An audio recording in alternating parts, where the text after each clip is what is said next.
Hey, I'm going to react to Drag Duel Season 3 Episode 6 the Poké. Duel. The Warriors participated in the reading side quest, and the votes are in. The top 3 vote getters are Alex Electra, Stella Incognito, and Transgenifa's Gotti. But the winner is Alex Electra.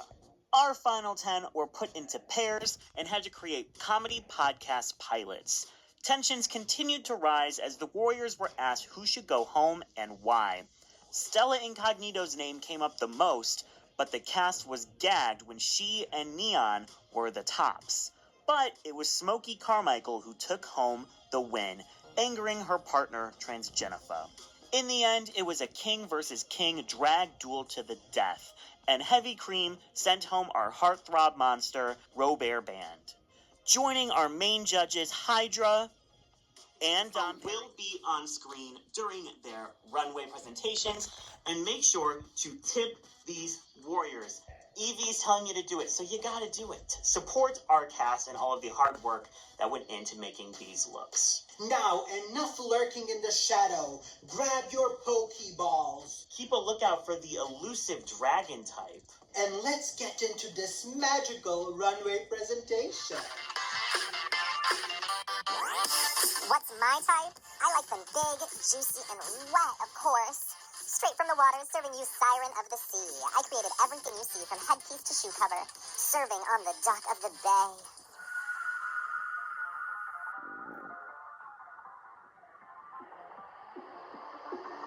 For this week's runway, I was assigned ice. Not my element, and definitely not my color palette. But I leaned in hard. Inspired by the Ice Queen of Narnia and the White Walkers of Game of Thrones, I went for a beautiful but deadly look. Frozen white skin, blue contour, silver lashes, fierce yet untouchable. A white lace gown with over 40 hours of hand rhinestoning, trimmed with ostrich feathers. And the pièce de résistance, a show-stopping winter headpiece. Ice, ice, baby, she's too cold, too cold.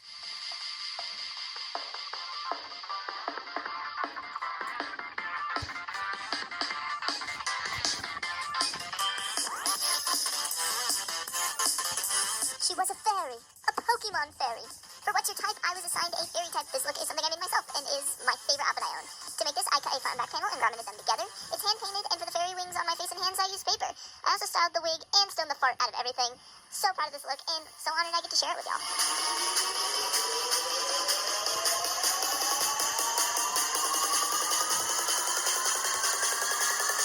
Stomping down the runway in the stainless steel fantasy. Honey, this isn't aluminum foil. It's full-forged femininity with a denim twist. Besides pop, I grew up listening to goth and funk music and had one of the best party nights in a local Belgrade club called Underground. This look brings me a lot of nostalgia, and I'm so happy and proud that I tried something new and different. Even though I look beautiful. One wrong look and I'll cut you, bitch.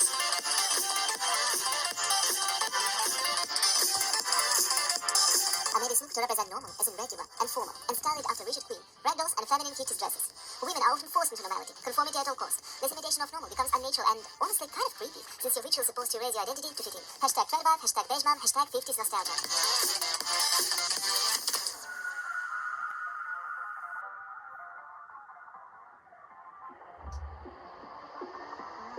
Are you feeling that spark? For the What's Your Type runway, I got my favorite type, electric. Shout out to my divas, Jolteon, Like the Rose, Toxel, and the Pika clones.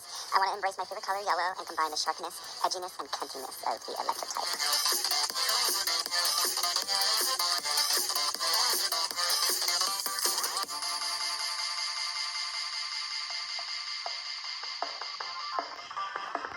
For the What's My Type runway, I'm embodying Ghost-type Pokemon as the ghost of Drag King's past, inspired by the Jacob Marley character from The Christmas Carol. Bound by the chains meant to restrict and keep kings down, they're inscribed with the hurtful words and backhanded comments spoken to both myself and my fellow kings. This look features a jacket and pants that were dyed, distressed, and painted by me, along with painted gloves, chain, and ruffled top. I'm here to break free from these expectations and serve as a haunting reminder of the history and struggle of drag kings.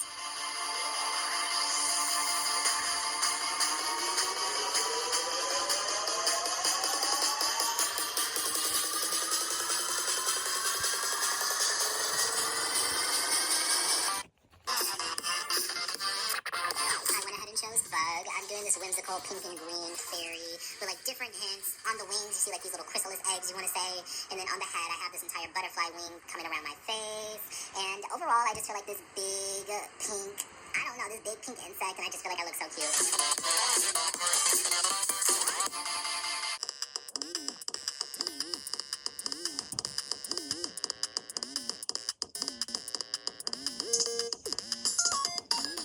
Poké Tour look, I chose to draw inspiration from Del Fox. Serving XY no chromosome mama, I wanted to serve something luxurious. This custom pattern robe has a structured shoulder to mirror the ears of the Pokemon. The entire thing is fully lined in red satin, and you can't have an overcoat without something underneath, so I created a cat suit based off of the shiny color scheme. She's one fiery fairy.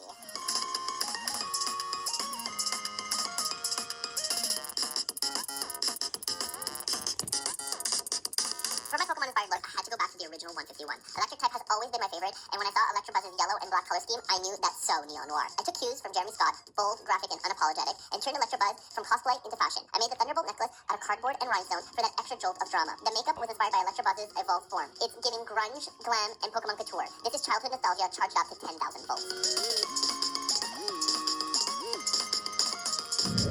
That is this Pokemon.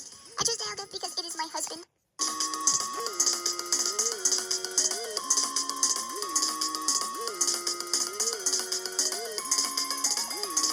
For my Poké Tour, I was inspired by... For the Poké Tour runway, I chose the OG Pokemon, Butterfree. Butterfree and butterflies in general represent transformation and growth, and that's been my focus and driving force for this challenge. This look is inspired by 1920s, 30s vintage glamour.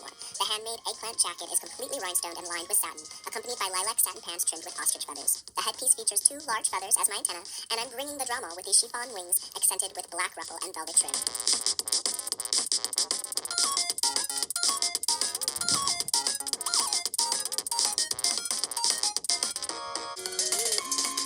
I must say, I do feel a little gorgeous like Florges.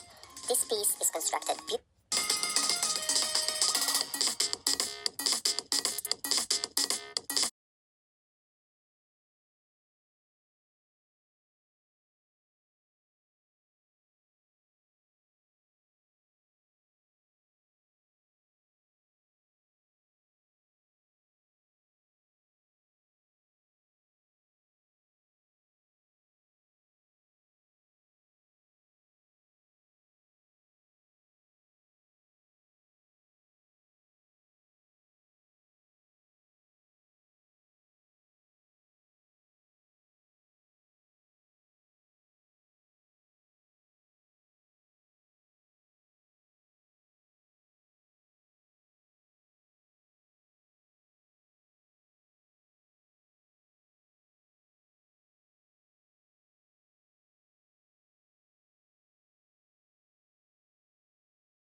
Trans actually sta yet in the competition, wow interest.